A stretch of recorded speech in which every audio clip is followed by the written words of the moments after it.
প্রতিটি মানুষই এক একটি অসমাপ্ত বই, তাই কেউ কাউকে পুরোপুরি পড়তে বা জানতে পারে না।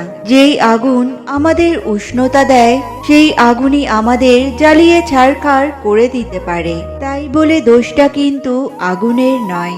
জীবন হলো বাঁচার জন্য, মন হলো দেওয়ার জন্য, ভালোবাসা হলো সারা জীবন পাশে থাকার জন্য, আর বন্ধুত্ব হলো জীবনকে সুন্দর করার জন্য।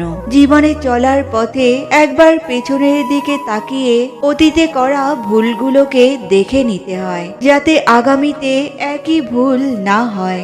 যে কান্নাতে শব্দ হয় সেটাতে মিশে থাকে আবেগ, আর যে কান্না নিঃশব্দে হয় সেটাতে মিশে থাকে হৃদয়ের কষ্ট। একসাথে কোনোদিন থাকা হবে না জেনেও কিছু মানুষ খুব অল্প সময়ে এতটাই গভীরভাবে ছুঁয়ে যায় যে তাদেরকে গোটা জীবন নিজের বুকের ভেতরে আগলে রাখতে ইচ্ছে করে।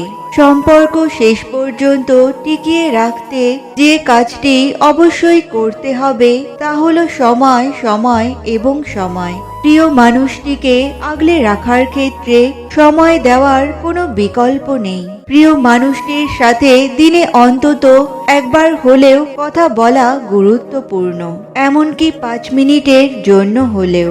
যদি এটা কোনো বাধ্যবাধকতার মতো মনে হয় তবে সেই সম্পর্কের ভিত্তি দুর্বল।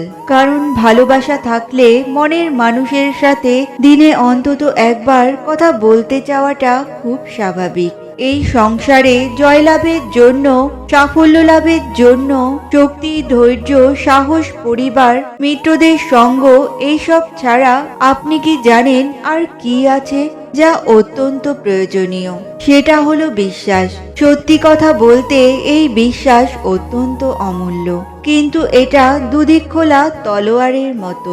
এটা আপনাকে বলশালীও করে তুলতে পারে, শক্তিশালীও করে তুলতে পারে, আবার দুর্বলও করে তুলতে পারে। ভাবছেন কিভাবে?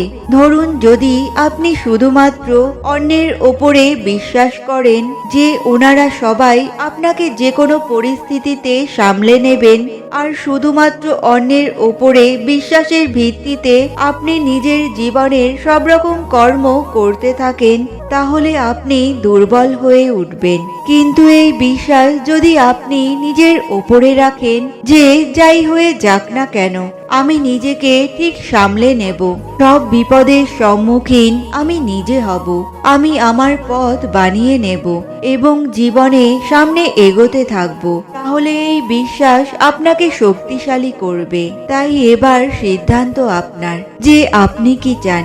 এই বিশ্বাসের মাধ্যমে আপনি শক্তিশালী হতে চান নাকি দুর্বল?